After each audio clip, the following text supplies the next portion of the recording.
Every entrepreneur begins with an idea, a vision of what could be built, a problem that can be solved, a need that could be met. It exists only in the mind of the founder. Then we begin giving it structure. We clarify our vision. We define our mission. We identify our core values and what will guide our decisions. We develop a strategy. We begin building the people skills, the systems, the resources needed to move our mission forward. But in the beginning, almost nothing moves easily. There's no established momentum. There may be little money, just a few customers, if any. There may be no audience waiting for what we've created. Every meaningful step requires effort. This is where Jim Collins' book gives us one of the most helpful pictures from his book called Good to Great. He calls it the flywheel effect. Imagine an enormous heavy metal wheel. At first, the wheel is completely still. We place our hands against it and we push. It barely moves. Push again. The movement is almost impossible to see. We make another call. We develop another product. We serve another customer. We improve another system. We publish another message. We have another conversation. Each individual action may seem small. None of them appear powerful enough to transform our organization. We continue pushing in a clear and consistent direction. One faithful step follows another. Gradually, the wheel completes its first rotation, then another, then another. Visible results begin to appear. Those results create confidence, and our confidence creates greater commitment. Commitment produces more disciplined action, and disciplined action creates momentum. And eventually, the flywheel begins turning faster than any single push could have produced on its own. This is the flywheel effect. It is the cumulative power of many consistent actions working together over time. This is what we hope will happen when we launch a business or a ministry or a movement or a meaningful new project. We build the vision, we clarify the mission, we establish our values, we develop our plan, then we begin pushing. At first, progress may seem painfully slow, but then something begins to happen. People respond, customers arrive, opportunity opens, revenue begins to grow, the message begins to spread. The mission is no longer merely an idea. The mission is moving, and the movement can be exciting. Movement can make the future feel possible. Momentum confirms that our work is producing results. Momentum encourages us to keep going. But here's the question we must face. What happens when the flywheel suddenly hits a wall? When COVID happens? What happens when progress stops? What happens when the resources begin to disappear? What happens when the strategy fails? When the opportunity closes? Or the season becomes harder than we imagined? What happens when the wheel that once seemed unstoppable refuses to move? That is when leadership becomes real. As the leaders of our vision, we discover whether our vision is sustained only by visible progress or anchored in something deeper. Momentum is powerful, but momentum is not permanent. There's a season where the wheel turns rapidly. There will also be seasons when every movement requires enormous effort. And there may be seasons when success does not mean moving the wheel forward. Success may mean refusing to abandon the mission simply because the wheel has stopped. So what do we do when the flywheel hits the wall? How do we face reality without allowing reality to destroy the vision? How do we change the plan without abandoning the calling? How do we remain faithful when success seems impossible? That's where our journey begins. Before I begin this story, I want to approach it with humility and respect. I served in the United States Marine Corps, and I'm proud to be a military veteran, but I did not serve in combat. I have never been shot down over enemy territory, and I have never been held as a prisoner of war. I have never endured the torture, isolation, hunger, and uncertainty and fear that a prisoner of war has faced. So I do not tell the story with someone who fully understands that experience, but I tell it as a veteran who stands in deep gratitude of those who endured what most of us can scarcely imagine. For those of us who have served in the military, the stories of prisoners of war are holy ground. We approach them carefully. We approach them gratefully. Admiral James Stockdale gave the world a testimony about courage, hope, and responsibility and the strength of the human spirit. On September 9th, 1965, Commander Stockdale was flying an A-4 Skyhawk over North Vietnam. He was already an experienced naval aviator, and he had flown nearly 200 combat missions. Then his aircraft was struck by enemy fire. Warning lights flashed. The aircraft began falling around him. Stockdale knew he could not bring the plane home. He pulled the ejection handle. In a matter of seconds, he went from commanding American aircraft in the sky to descending beneath a parachute over enemy territory. Below him was a village. Around him was a war. Behind him was a falling aircraft, and ahead of him was an experience that would test nearly every dimension of the human spirit. Stockdale struck the ground and was quickly surrounded. He was injured and beaten during his capture. He was taken prisoner and transported to Hanoi. He would eventually enter the prison Americans came to call the Hanoi Hilton. He would not come home for 7.5 years. More than 7 years separated from his wife and children. More than 7 years without knowing when freedom would come. There was no known release date. There was no countdown he could mark on the wall. Stockdale was the highest-ranking Navy officer being held in that prison system. That meant he was not only responsible for himself, but he carried the responsibility of the men imprisoned with him. Out of that experience came a principle that later became known as the Stockdale Paradox. It is the discipline of maintaining unwavering faith that you will ultimately prevail while confronting the most brutal facts of your present reality. Notice the two sides: unwavering faith. Also, brutal facts. Not one or the other, but both. Stockdale did not survive by pretending his circumstances were better than they really were. He did not deny the torture. He did not minimize the danger, but neither did he allow the prison to have the final word concerning who he was or what his life meant. Faith without truth becomes denial, but truth without faith becomes despair. One of the most important lessons associated with Stockdale concerns the difference between enduring hope and fragile optimism. Fragile optimism attaches hope to a particular outcome or timetable. It says the difficulty will certainly be over by Christmas. The business will certainly succeed within 6 months. This relationship will certainly be restored this year. There's nothing wrong with praying for a specific outcome or setting a goal, but when our ability to endure depends upon God following our timetable, our hope becomes fragile. Christmas comes and the prison door remains closed. Easter comes and the ordeal continues. When hope is attached only to a deadline, the passing of the deadline can feel like the death of the vision. The Stockdale Paradox does not ask us to manufacture imaginary confidence. It calls us to face reality honestly without surrendering hope. The wall may be real. The suffering may be severe. The brutal facts may be undeniable, but the wall does not get to speak the final word. In Christian terms, we confront the full truth of our present circumstances while maintaining unwavering confidence in the character, presence, purpose, and ultimate victory of God. We do not deny the facts.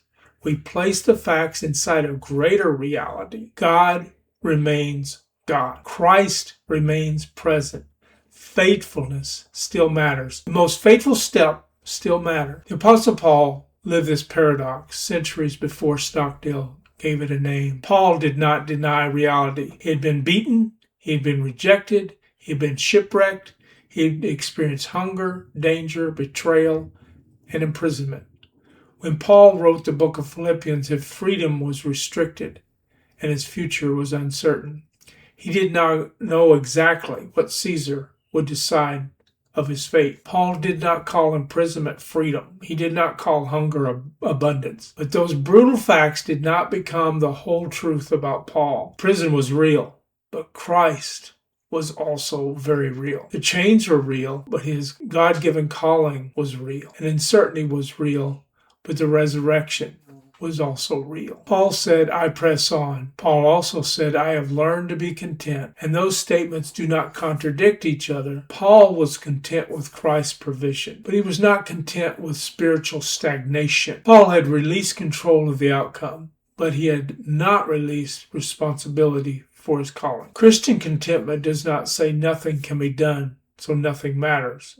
Christian contentment says, I cannot control the outcome, but I can remain faithful with what God has entrusted to me today. Resignation abandons responsibility. Contentment keeps building without making achievement our identity. Let me say that again. Contentment keeps building without making achievement our identity. Viktor Frankl gives us another window into this subject. Frankl was an Austrian psychiatrist, survived Nazi concentration camp. His psychological approach was built around humanity's search for meaning. Frankl argued that human beings are not driven by only pleasure or power. We possess a deep need to discover meaning and to give ourselves to something beyond ourselves. So when suffering cannot immediately be removed, a person may still choose meaningful response to that suffering. There are things man may take from us. There are things a crisis may take from us. But every severe suffering cannot sense every remaining choice. But even severe suffering cannot erase every remaining choice we have. We still can ask, what will I believe? Whom will I love? What responsibility remains mine? And we must also ask, what is my next faithful response? What can I do right now? What can I do today? What's that one thing I can do when all hope seems lost? This reveals something significant about the way God created humanity. The first description of God in the scripture presents him as a creator. God speaks, God forms, God brings order from what is formless, God fills what is empty. God creates human beings in his image. We're not creators in the same absolute sense that God is the creator, but we are created to cultivate, arrange, develop, build, imagine, bring forth possibilities from what God has placed before us. This creative capacity becomes especially important when the original plan collapses. When we hit the wall, sometimes the vision still remains the same while the strategy must change completely. Creativity alone is not enough. We also need resolve. Steel resolve is not emotional excitement. Excitement is powerful when it is present, but excitement cannot be trusted to remain through every season. Steel resolve is the settled decision that our values will remain true under pressure. It says, I will not allow suffering to turn me into something I was never called to become. I will not exchange integrity for immediate relief, and I will not destroy tomorrow in order to escape today. I may need to change the plan. I may need to rest. I may need to grieve. I may need to receive help, but I will not surrender the person God is forming in me. That's steel resolve. We must recognize that our vision is not our God. We do not worship our plans. We do not assume that every detail in our imagination came directly from God. Sometimes adversity does not merely test our vision, sometimes it purifies our vision. It separates calling from ego. It separates mission from method. It separates faith from fantasy. Steel resolve does not mean stubbornly preserving every detail of the original plan. Resolve means faithful to God while allowing him to correct our understanding. Paul had a clear mission to proclaim Christ, but the strategy changed repeatedly. Sometimes he preached publicly. Sometimes he wrote letters. Sometimes he discipled people inside of their home. Sometimes he ministered while chained to a Roman guard. The method changed, but the mission remained. We must be careful when speaking about severe suffering. Not every season will produce an impressive visible accomplishment. Sometimes survival itself is a meaningful victory. Sometimes getting out of bed is courage. Sometimes asking for help is strength. Sometimes simply protecting our family, remaining sober, paying the next bill, caring for our body, or praying one honest prayer is the next turn of the flywheel. We read social media and people celebrate their accomplishments and how wonderful things are, and we compare ourselves to their mountaintop moment. We should not place the burden of spectacular achievement upon people who are fighting to survive. God does not despise small acts of obedience. Tiny, faithful action may preserve the possibility of a future we cannot yet see. When the flywheel hits the wall, we can follow 5 movements. First, face the facts. What is actually happening and what has changed? Second, return to the mission. Why did we begin and what assignment remains? Third, protect our core values. What kind of person must I remain under pressure? Fourth, create what remains. What resources, relationships, knowledge, and opportunities are still available? And fifth, take the next step, the next fateful step. We may not be able to see the entire road, but we can usually identify one fateful action. Make the call, write the page, tell the truth, ask for help, study the problem, pray the prayer, rest for the night, then rise up and take the next step. We can express this Stockdale Paradox in distinctly Christian language. Confront the full truth of your present circumstances, maintain unwavering confidence in the character and ultimate victory of God, remain faithful to the mission, and trust the outcome and timing to God. This does not promise that every personal dream will happen exactly as imagined, but it will promise something deeper. God will remain God, Christ will remain present, and faithfulness will remain meaningful. Character can still be formed, love can still be given, truth can still be spoken, service can still be offered. No circumstance can prevent us from taking the next faithful step available to us. We should celebrate the strength of the human spirit. God has created us with this remarkable capacity for endurance, adaptation, sacrifice, imagination, and courage. We see people endure imprisonment. We see families rebuilt after disasters. We see individuals begin after failure, addiction, grief, and financial collapse. This resilience reflects something significant about our God-given humanity. But Christian faith takes us beyond confidence in human willpower alone. Paul did not say, I have discovered the strength within myself. He said, I can do all things through Christ who strengthens me. The power of the human spirit is real, but the human spirit was never intended to be its own God.